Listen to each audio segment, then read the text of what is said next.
Assalamualaikum warahmatullahi wabarakatuh. Para pemirsa ngaji kitab Kiai Sahal Pusat Studi Fatwa IPMAFA yang berbahagia. Mari kita lanjutkan ngaji kitab Anwarul Basair ala Ta'liqatil Ashbah wan Nazair fil Fiqhi lil Imami Suyuti karya Syekhina Ki Haji Muhammad Ahmad Sahal Mahfud. Semoga kita mendapat berkah ilmunya, bahagia, diberikan sa'adatud darain, kebahagiaan dunia dan akhirat. Amin Allahumma amin. Ila ruhi Syekhina Murabi Ruhina Muhammad Ahmad Sahal Mahfud wa Syekhina Ahmad Fahimi Munji wa Syekhina Zubair Dahlan wa Syekhina Maimun Zubair wa jami'i masyaikhina wa asatidina jami'i muassisi madrasatina Matali'il Falah wa jami'ah Matali'il Falah. Kita hormati Syekh Ahmad Utamakin. Al-Fatihah.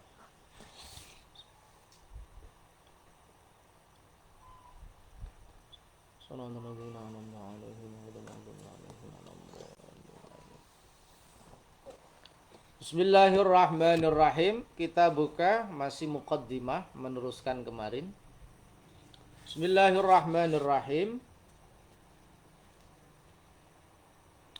Fahadhihi kalimatun wa ta'liqatun tubayyinu ma'aniya wa madhamina Kitabil Ashbah wan Nazair Imam As-Suyuti. Kitab Anwarul Basair ini adalah komentar-komentar, catatan-catatan yang fungsinya menjelaskan makna-makna, kandungan-kandungan yang ada di dalam kitab Ashbah wan Nazair karya Al-Hafidh Jalaluddin As-Suyuti, seorang pembaharu Islam, mujaddidul Islam yang luar biasa, yang punya karya sekitar 500 sampai 600 kitab min jami'il funun. Beliau punya karya di bidang nahwu, Al-Bahjatul Mardiyah, syarahnya Alfiyah. Beliau punya karya di bidang balaghah yang luar biasa sulitnya, Uqudul Juman. Beliau punya karya tafsir, hadis, tarikhul khulafa, sejarah, dan lain-lain. Tentu yang paling populer adalah tafsir Jalalain, tafsir yang ditulis oleh Al-Imam Jalaluddin Al-Mahalli dan Al-Imam Jalaluddin As-Suyuti. Dan kitab yang disyarahi Kiai Sahal ini kitab Al-Ashbah wan Nazair. Akhadtuha min syatta kutubil ulama. Kiai Sahal mengambil, akhadtuha, saya mengambil kalimat dan ta'liqat ini min syatta kutubil ulama, dari beragam kitab-kitab para ulama. Kita tahu bahwa Kiai Sahal itu sosok ulama yang suka menjelajah lautan pengetahuan, punya semangat yang besar di dalam menggali hazanah-hazanah pemikiran ulama masa lalu. Kalau beliau tidak punya kitab yang dicari, maka beliau akan memburu kitab itu di rumah-rumah para kiai, di tempat-tempat yang dimana beliau bisa mengambil itu. Dan beliau tidak sekedar pinjam kitab, tapi mutolaah, membaca, memahami, dan menulis komentar-komentar pada kitab-kitab yang beliau baca, yang beliau pahami, beliau kembangkan. Kama sami'tu ba'daha, kama sami'tu, sebagaimana saya mendengar, ba'daha, sebagian kalimat wa ta'liqat, mimma syaikhi al-kiram, dari guru-guru saya, guru-guru Kiai Sahal yang al-kiram, yang mulia-mulia. Kiai Sahal seorang santri yang tekun, yang sungguh-sungguh. Ketika mendengar keterangan gurunya, maka beliau catat dengan seksama. Dan tentu orang yang sangat berjasa menerbitkan, menyusun, merapikan ya, yang kemarin saya sebutkan, Al Ustadz Ahmad Mutamakin, Al Ustadz Amin Fauzan, Al Ustadz Muhammad Nasih Abdullah, Al Ustadz Roseh Sholih, Ustadz Arif Amrullah punya. Tentu bisa melihat langsung karya Kiai Sahal, kitab Kiai Sahal yang penuh dengan catatan-catatan yang beliau dengar dari guru-gurunya. Dan memang kalau kita baca dalam kitab Ta'limul Muta'allim, memang salah satu metode belajar itu ya dengan cara mencatat keterangan-keterangan guru-guru kita. Ketika kita mengkaji kepada seorang kiai, maka banyak sekali improvisasi, eksplorasi keterangan-keterangan yang luar biasa dari kiai-kiai kita. Dan tentu santri yang tekun, santri yang sungguh-sungguh akan mencatat maqalahu asy-syekh, apa yang disampaikan oleh syekh. Dan Kiai Sahal termasuk dari santri yang tekun, yang sungguh-sungguh, yang rajin mencatat keterangan-keterangan guru beliau.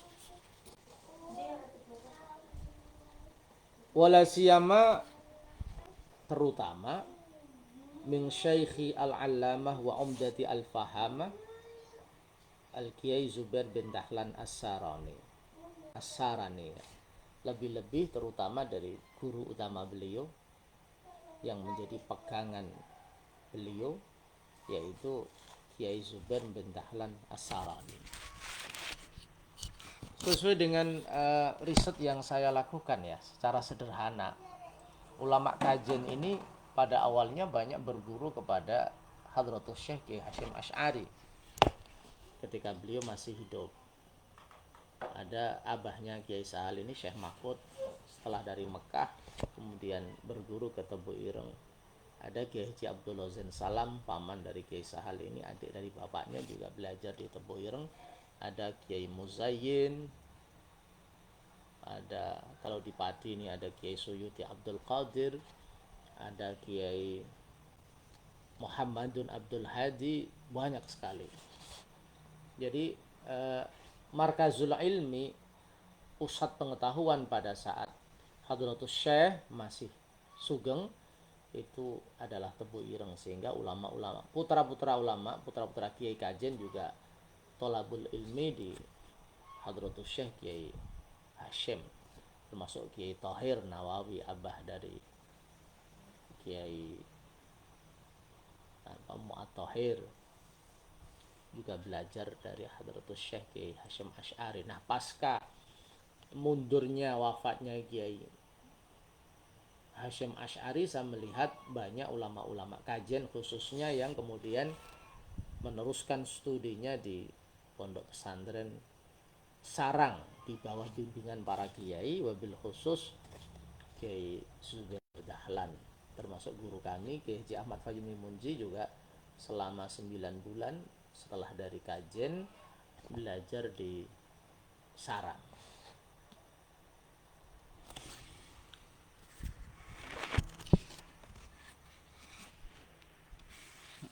Nah, episode pendidikan Kiai Sahal tentu masyhur ya, setelah beliau menghabiskan waktu di kajen, kemudian beliau mengembara, ikut pasanan, ngaji pasan di Lasem, kemudian beliau mengembara di Bendo di bawah bimbingan Kiai Muhajir yang dikenal dengan Sufi. Kemudian beliau mendalami fikih, usul fikih di bawah bimbingan Kiai Haji Zubair Dahlan. Ada satu kisah yang menarik ya, ketika Kiai Sahal ini belajar dengan Kiai Zubair Dahlan, bahwa karena memang Kiai Zubair ini teman belajarnya abahnya ketika di Mekah. Kiai Zubair itu ketika di Mekah belajar bersama dengan Kiai Mahfud Salam, abahnya Kiai Sahal, sehingga tentu Kiai Zubair tahu siapa Kiai Sahal ini karena dididik oleh seorang ayah yang luar biasa, oleh seorang kakek yang luar biasa, oleh seorang paman yang luar biasa, sehingga ketika Kiai Sahal itu berguru dengan Kiai Zubair, belajar dengan Kiai Zubair, itu tidak ada waktu khusus mengajinya. Artinya kapanpun Kiai Zubair memanggil Kiai Sahal, maka Kiai Sahal harus siap untuk mengaji. Baik itu pagi hari, siang hari, sore hari, malam hari. Sehingga Kiai Sahal tidak bisa ibarat santri tidak bisa ngeluyur, tidak bisa jalan-jalan, tetapi fokus untuk belajar, untuk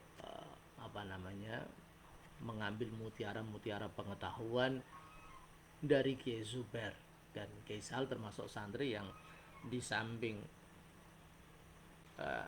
punya tempat yang istimewa ya di mata gurunya, Kiai Zubair juga sering diajak contoh takziah di tetangga, bahkan ketika ada tamu juga dididik untuk menyambut tamunya. Pengalaman yang sama juga ketika Kiai Sahal berangkat haji kemudian berguru kepada Syekh Yasin bin Isa Al-Fadani. Juga salah satu cara Syekh Yasin mendidik seorang santri yang nanti akan menjadi ulama besar itu dengan dengan mempersilahkan Kiai Sahal untuk menyambut, menemani tamu-tamu dari berbagai negara, untuk bisa melihat bagaimana tantangan atau problem-problem dunia yang harus dipecahkan oleh ulama. Begitu juga dengan Kiai Zubair ya, di samping tidak ada waktu khusus bagi Kiai Sahal untuk mengaji, artinya sepanjang waktu harus dicurahkan untuk mengaji. Kiai Sahal juga dididik untuk belajar menerima tamu para ulama-ulama besar, bercengkrama, menyambut mereka, berdiskusi keagamaan, kebangsaan dengan mereka dan lain-lain. Ini adalah metode ulama-ulama dulu yang luar biasa ya di dalam mentarbiyah, mendidik santri, di dalam mempersiapkan santri itu di masa yang akan datang. Tentu ini sebuah metode yang sangat visioner.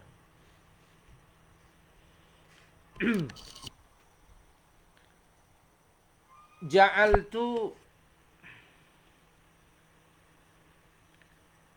hadhihi ta'liqat.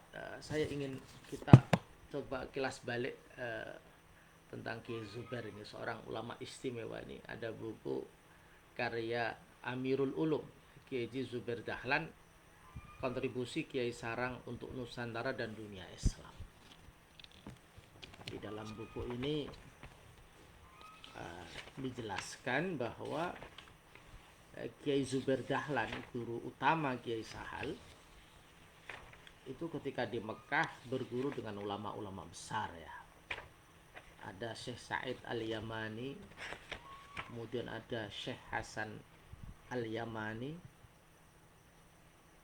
kemudian ada Syekh Bakir Al-Jurjawi, kemudian ada Syekh Muhaddis Ibnu Maya'ba As-Sinkiti.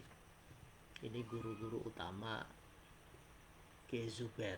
Begitu juga dengan guru-guru utama Kiai Mahfud Salam, abahnya Kiai Sahal. Jadi Syekh Sa'id Al-Yamani, kemudian Syekh Hasan Al-Yamani putranya, kemudian Syekh Bakir Al-Jurjawi,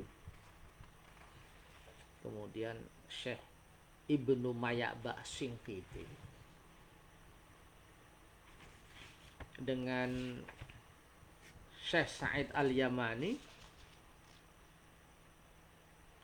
Kiai Zubair ini belajar Syarah Raudhah, Fathul Jawad, Sahih Bukhari dan Sahih Muslim. Kemudian kepada Syekh Hasan Al-Yamani, putranya Syekh Sa'id Al-Yamani, Kiai Zubair ini belajar fikih Syafi'i dan usul fikihnya, Beliau juga mengajar Syarah Mahalli alal Minhaj dan Ashbah wan Nadhair. Jadi sanad ilmu dari Kiai Zubair ini dari Syekh Hasan Al-Yamani, salah satunya adalah kitab Ashbah wan Nadhair yang kemudian beliau kaji bersama santrinya yang istimewa, yaitu Kiai Sahal.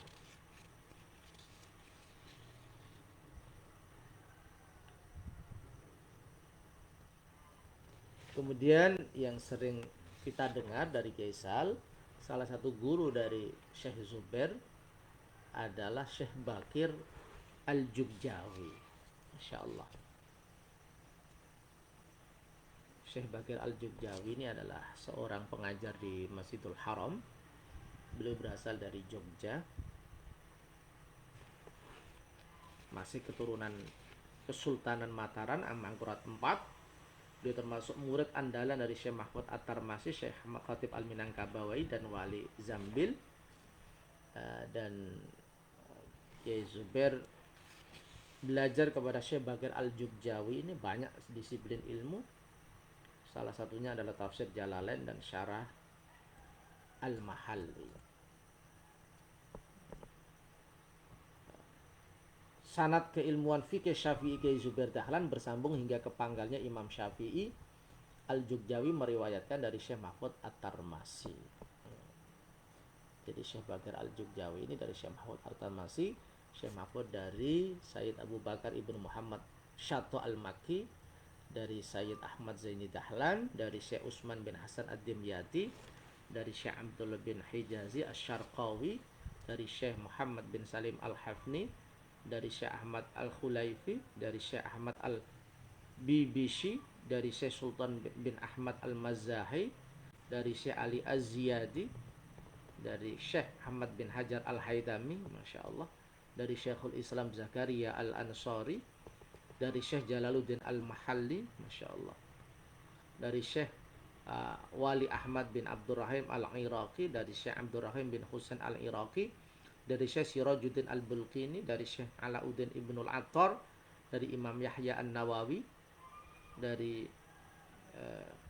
Syekh Abi Hafiz, dari Syekh Abi Amr, dari Syekh Abdul Rahman, dari Syekh Abi Sa'ad, dari Syekh Abi Ali Al-Fariqi, dari Syekh Abi Ishaq Ibrahim Asy-Syairazi, dari Syekh Al-Qadhi Abi Thayyib, dari Syekh Abil Hasan, dari Syekh Abi Ishaq, dari Syekh Abil Abbas, dari Syekh Abil Qasim, dari Syekh Ismail bin Yahya Al-Muzani, dari Imam Syafi'i, dari Imam Malik, dari Nafi, dari Abdullah bin Umar, dari Rasulullah Muhammad sallallahu alaihi wasallam.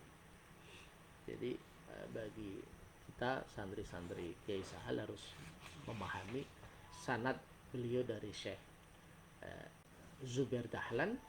Syekh Zubair Dahlan punya 4 guru utama ketika di Mekah, Syekh Sa'id Al-Yamani, kemudian Syekh Hasan Al-Yamani, Syekh Bakir Al-Jubjawi, kemudian Syekh Ibnu Ma'ya'ba As-Singkiti, seorang pakar hadis yang halakohnya ada di Masjidil Haram. Kemudian Syekh Zubair juga berguru dengan Syekh Faqih Mas Kumambang, ya, yang sangat kuat pandangannya, kritiknya terhadap kelompok Wahabi.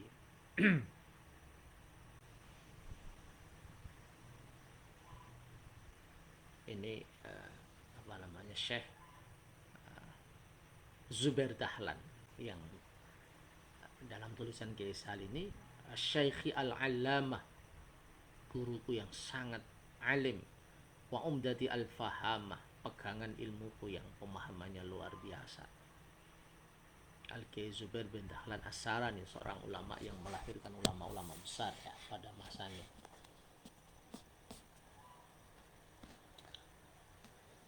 Ja'altu hadhihi ta'liqati, ja'altu saya menjadikan hadhihi ta'liqat, komentar-komentar ini, catatan-catatan ini, mahma kanat qalilatan, meskipun tidak banyak ya, meskipun sedikit, mu'inatan li amthali, bisa menolong generasi-generasi seperantaranku minal ikhwan, teman-teman alladzina yuriduna ma'rifata ma'ani wa madhamini kitabil asbah wan nadhair fil qawaidil fiqhiyah. Semoga catatan-catatan ini meskipun kecil, ini tawaduknya seorang ulama, tapi bisa membantu para santri yang ingin memahami, mengetahui makna-makna dan kandungan kitab Al-Ashbah wan Nadhair fil Qawaidil Fiqhiyah, yang membahas tentang kaidah-kaidah fikih.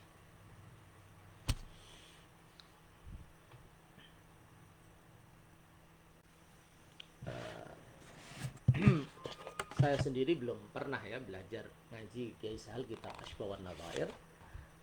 Saya ngaji dengan beliau ya apa namanya syarah kitab Faraidul Bahiyah yang biasa dikaji di Matlu'ul Falah. Kebetulan pada waktu puasa beliau mengkaji syarahnya, artinya pinggirnya, hamisnya kitab Ashbah wan Nadhair dari awal sampai akhir. Alhamdulillah pada waktu Ramadan, alhamdulillah Al-Fakir bisa tabarukan dengan Kiai Sahal ya, nyucup walau qalilan ya, meskipun tidak banyak apa yang ilmu-ilmu Kiai Sahal. Wa sammaituha anwarul basair ala ta'liqatil ashbah wan nadhair. Wa sammaituha, dan Kiai Sahal memberikan nama ta'liqat ini, kalimat ini, Anwarul Basair, namanya kitab Anwarul Basair, cahaya-cahaya hati, ala ta'liqatil ashbah wan nadhair, untuk komentar-komentar kepada kitab Ashbah wan Nadhair. Wa rajautu, dan saya berharap minallahi ta'ala, dari Allah Ta'ala, ang takuna mufidatan, semoga kitab ini Anwarul Basair ala ta'liqatil ashbah wan nadhair ini mufidatan, aiza faidatin, punya faedah, wa nafi'atan, bermanfaat, wa mubarakatan, dan membawa berkah, li, bagi Kiai Sahal, bagi aku Kiai Sahal, walahum, dan bagi ikhwan, bagi para santri,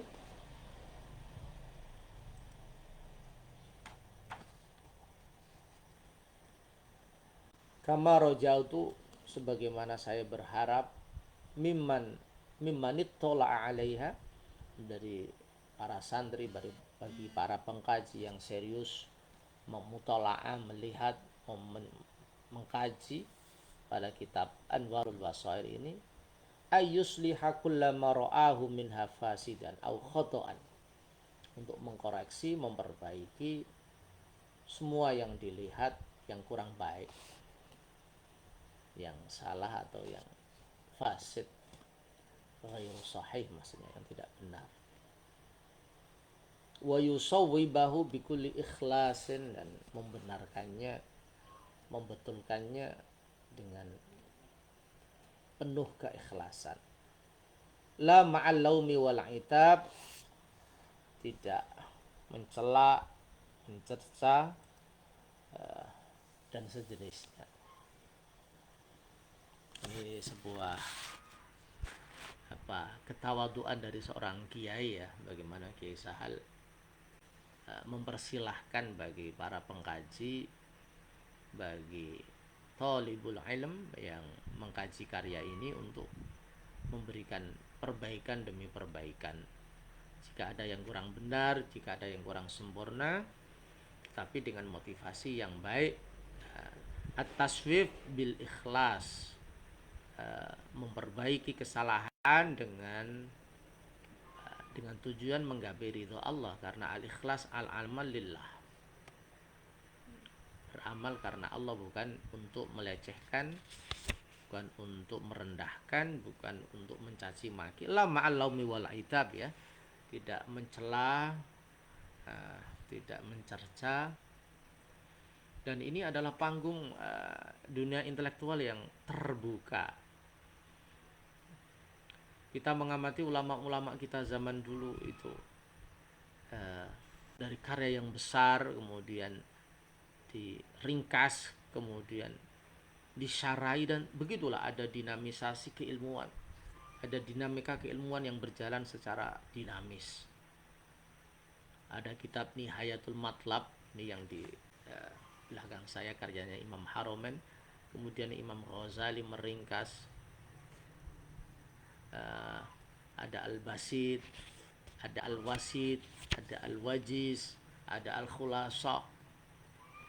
Kemudian ringkasan Imam Ghazali, Masya Allah, disyarai sama Imam Rafi'i menjadi Asyarhul Kabir.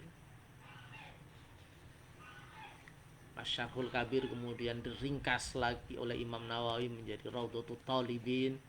Jadi itu aktivitas ulama-ulama kita. Artinya tidak mandek, tidak stagnan, tidak pasif, tapi dinamis. Di karya dikembangkan, diringkas, dikembangkan, diringkas, dikembangkan, sehingga ada dialog keilmuan yang berjalan secara terbuka.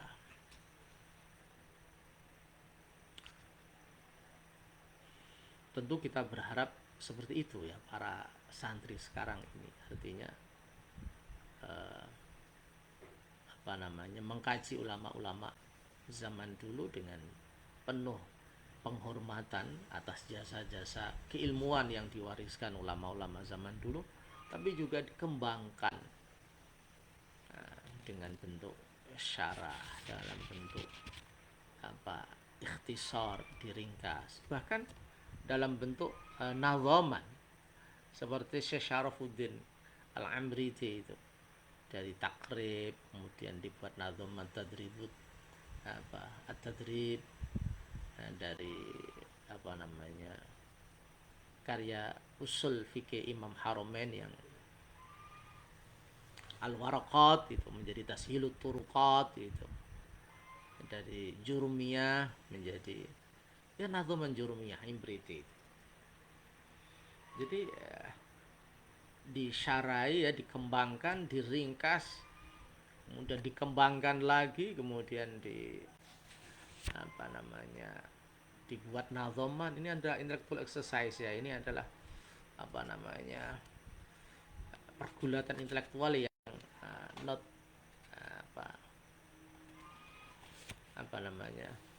never ending ya. Jadi tidak pernah selesai. Jadi itulah yang harus kita warisi ya, spirit keilmuan ulama-ulama kita ini yang tidak selesai ya dengan karya ulama kita, tapi berani tentu dengan modal yang memadai ya, dengan daya intelektualitas yang memadai untuk meringkas, mensyarai, kemudian mengubah menjadi nazaman supaya mudah dihafalkan, dibaca, dihafalkan. Jadi Kaisal di akhir kata pengantarnya ini, kama rojautu mimmanit tola alaiha ayusliha kullama ra'ahu minha fasidan au khotoan. Berharap, betul-betul berharap bagi para santri, bagi thalibul ilmi yang mengkaji kitabnya Kaisal ini, ayusliha, untuk memperbaiki, untuk terus menyempurnakan jika ada yang salah atau ada yang tidak benar, wa yusawwibahu, dan membenarkannya, bikulli ikhlasin, tapi dengan motivasi ibadah ikhlas karena Allah, la ma'al laumi wal ita, bukan motivasinya merendahkan derajat orang lain, bukan mencela, bukan mencerca, bukan mencemooh dan lain-lain. Masya Allah, ini sebuah pelajaran dua sekaligus ya.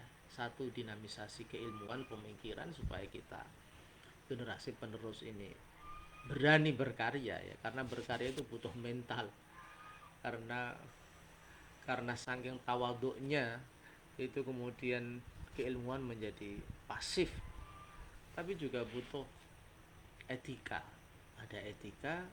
ada apa namanya spirit keilmuan yang positif dengan tetap menjaga etika. Jadi mengembangkan pengetahuan dengan tetap menjaga etika. Sahibut ta'liqat Muhammad Ahmad Sahal Mahmud Al-Hajaimi. Jadi apa namanya muqaddimah tadi ditulis dengan penuh Masya Allah kedalaman ya, dengan penuh refleksi dari Syekhina Ki Haji Muhammad Ahmad Sahal Mahfud. Mari kita baca muqaddimahnya Asbah wa Nadhair.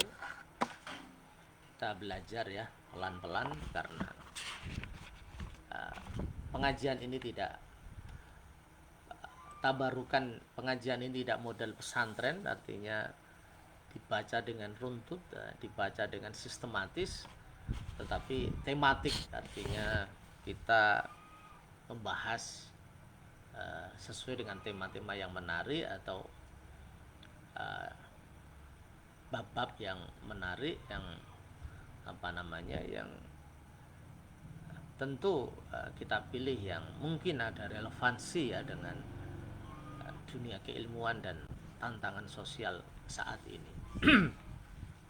Tapi kita baca dulu muqaddimahnya Al-Imam Jalaluddin As-Suyuti, dan di dalam apa namanya kitab Anwarul Basair ini sangat kelihatan bagaimana kejelian dan pemahaman Kaisal tentang dhamir.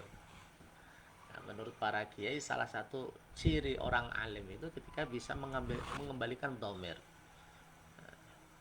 Dan di sini di awal-awal Kaisal mentaklek ini beliau berbicara tentang dhamir ini lari kemana, rujuknya kemana. Ini luar biasa ulama-ulama kita ini. Bismillahirrahmanirrahim. Nahmadukallahumma ya man tanazzaha fi kamalihi anil ashbahi wan nadhair. Nahmadukallahumma, kami memuji kepada Engkau ya Allah, ya man tafarrud, ya man tanazzaha fi kamalihi, wahai zat yang kesempurnaannya kemudian terbersihkan anil ashbah wan nadhair, dari segala sesuatu yang menyerupai dan segala sesuatu yang madani ya, sama ashbah wan nadhair yang menyerupai dan sejenisnya sing madani.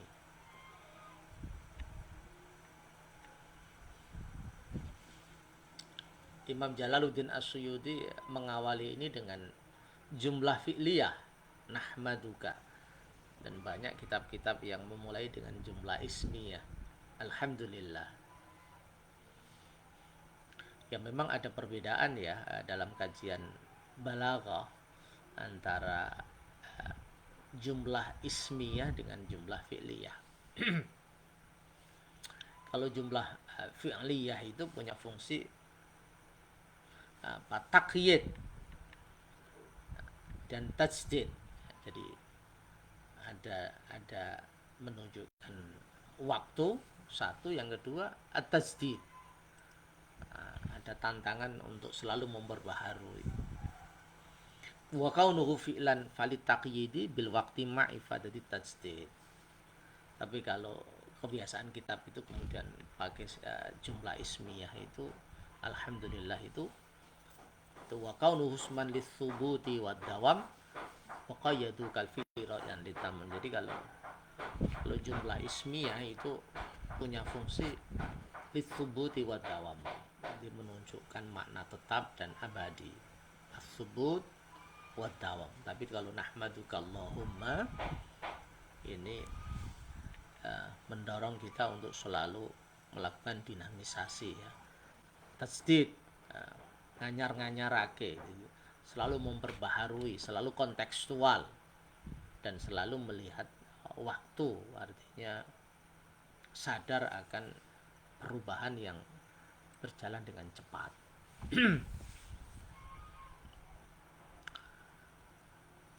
wa taqaddasa fi jalalihi. Dan karena keagungan Allah, Allah disucikan. Ang tudrikahu al-absar au tukhita bihil afkar au ta'zuba anhu ad-dhamair.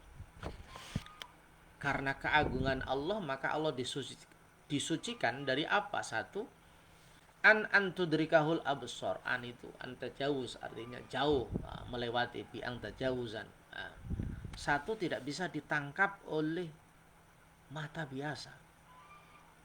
Karena keagungan Allah, maka Allah disucikan. Satu, tidak bisa ditangkap oleh al-absar.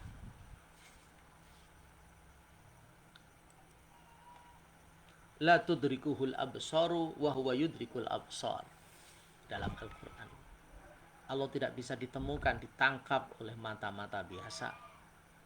Tapi wa huwa yudrikul absar, tapi Allah mampu menangkap biasa, mata-mata biasa. Bukan basair ini, tapi absar, mata fisik kita. Autukhito bihil afkar. Karena keagungan Allah, maka Allah tidak bisa dideskripsikan oleh pemikiran-pemikiran. Bahasa santrinya ngeliputi, artinya tidak bisa digambarkan secara komprehensif, tidak bisa dideskripsikan secara menyeluruh. Bagaimana akal pikiran manusia ini mendeskripsikan Tuhan. Karena Allah itu maha sempurna dan makhluknya itu penuh dengan an-naqais, kekurangan, penuh dengan al-khati'at, kesalahan-kesalahan, mudah azallat, mudah tergelincir.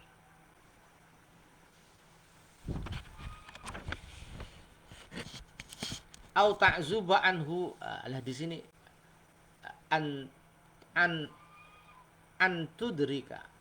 Hu larinya kemana? Ini bahasa hal, ay man. Jadi man ini ya Allah, ya man tanazzah tadi. Jadi bahasa hal di sini memberikan ta'liqat. Pertama tentang memberikan panduan dhamir ini rujuk kemana. Dan ketika saya baca guru-gurunya Kiai Zubair ya, di dalam biografi Kiai Zubair Dahlan karya Mas Amirul Ulum, ini santrinya Mbah Maimun yang sangat luar biasa,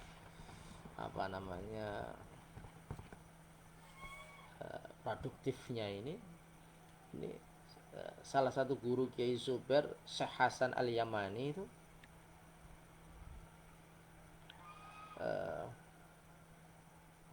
Syekh Hasan Al-Yamani itu begitu tertib ya di dalam mengkaji gramatikal Arab, seperti halnya Tasrif Al-Izzi dan Syarah Al-Kafrawi. Di dalam buku ini misalnya Syekh Hasan Al-Yamani tidak hanya menerangkan kajian kitab, namun juga menyuruh muridnya untuk menulis.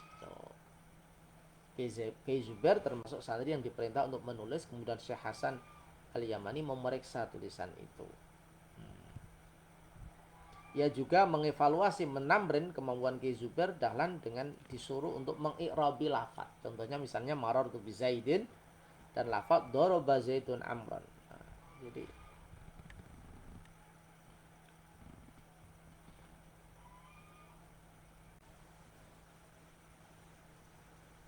artinya Kiai Zubair begitu teliti ya dhamirnya, sehingga ilmu ini turun ya kepada Syekhina Kiai Sahal yang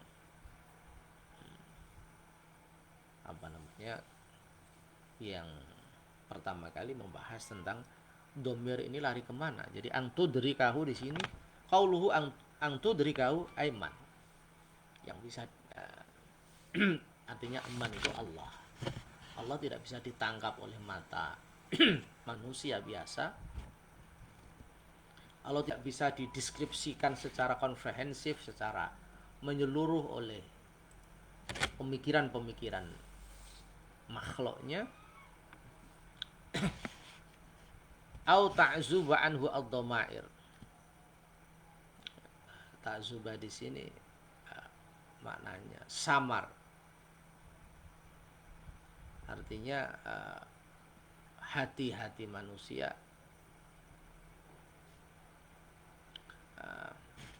kalau serius maka bisa menangkap, tidak samar hati-hati manusia itu. Atau hati manusia juga tidak mampu secara sempurna ya, tetap ada kesamaran. Jadi yang kedua di sini autu khitabihi, juga larinya bi aiman. Au ta'zuba anhu aiman. Jadi kisah awal-awal ini merujukkan dhamir. Jadi karena keagungan Allah maka Allah disucikan, tidak bisa ditangkap oleh mata biasa, kemudian tidak bisa dideskripsikan, kemudian tidak bisa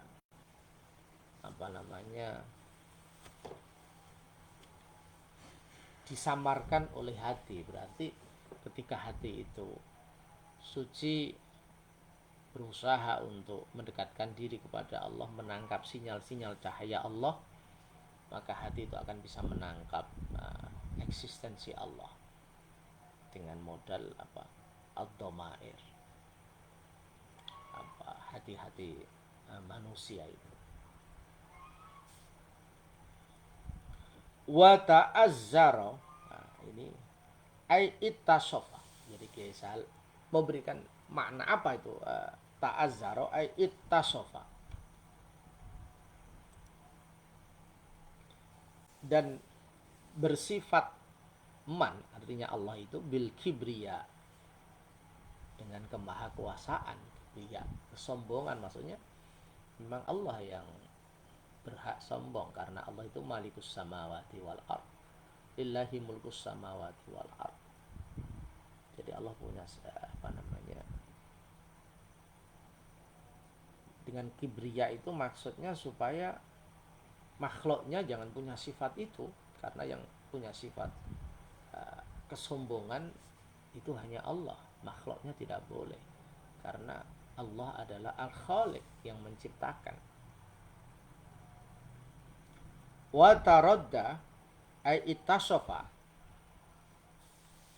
Allah punya sifat satu dengan kemahakuasaan Allah. Allah punya sifat al-kibriya, menunjukkan kemahakuasaan beliau. Kemudian yang kedua watarodda, dan Allah juga bersifat bil azmati, dengan keagungan. Jadi keagungan dengan sifat-sifat yang luar biasa, yang ar-Rahman, ar-Rahim, al-Wadud, dan dengan sifat yang mengasihi seluruh makhluknya, lintas sektoral, dengan dengan al-kibriya, dengan al-qahar, al-jabbar, al-mutakabbir, yang maha memaksa, yang maha mengatur, yang maha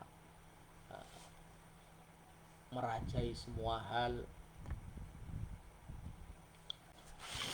Sifat al-kibriya dan azamah ini, faman naza'ahu, maka barang siapa yang menentangnya, hu aiman, wahidan minhuma, dengan sifat al-kibriya dan azamah Allah ini, barang siapa yang menentang salah satu saja dari kedua sifat itu, fahuwa al-maqsumul ba'ir, maka dia akan hancur dan celaka, hancur dan susah, hidupnya akan susah dan remuk itu ya, hancur. Artinya ketika manusia kita ini mengakui bahwa Allah adalah zat yang maha, yang al-kibriya, yang al-jabbar, al-qahar, al-mutakabbir, maka kita harus patuh itu kepada aturan-aturan Allah, kita harus mentaati aturan-aturan Allah. Kalau Allah punya sifat al-azumah, maha agung, dengan keagungannya, dengan kekuasaannya, dengan Rahman Rahimnya, maka kita harus juga menebarkan kasih sayang, menegakkan keadilan, menegakkan kemaslahatan kepada sesama. Kalau kita menentang, faman naza'ahu hu aiman, dawuhnya basal aiman wahidan minuma fawal maksumul ba'ir, dia akan hancur dan hidupnya tidak bahagia, artinya susah.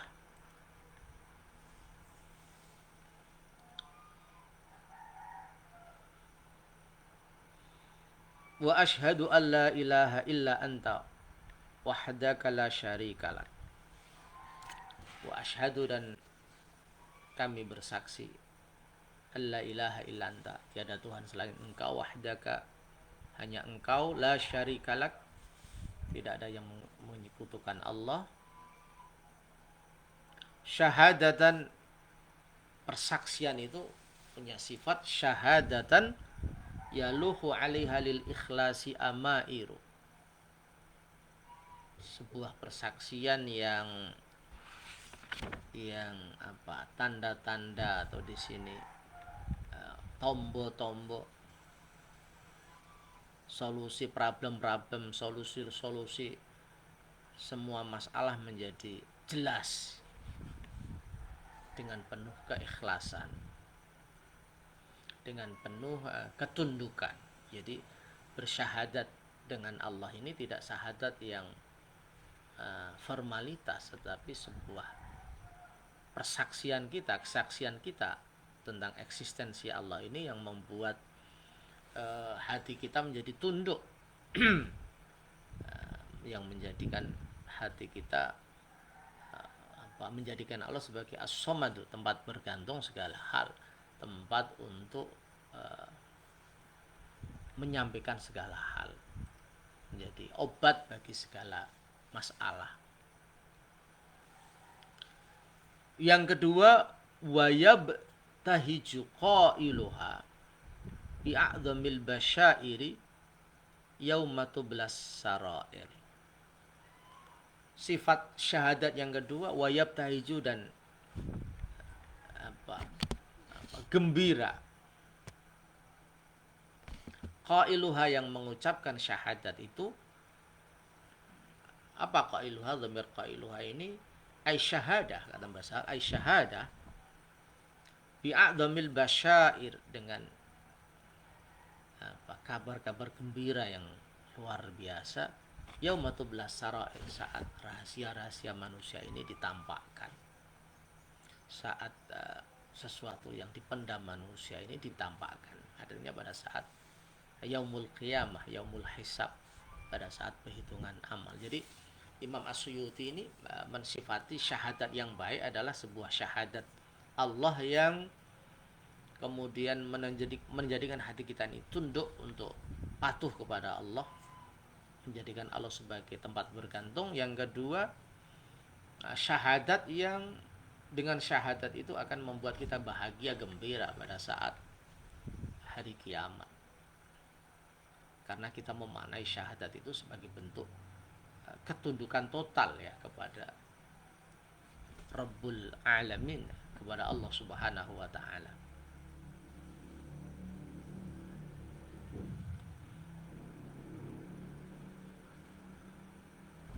Wa asyhadu anna sayyidana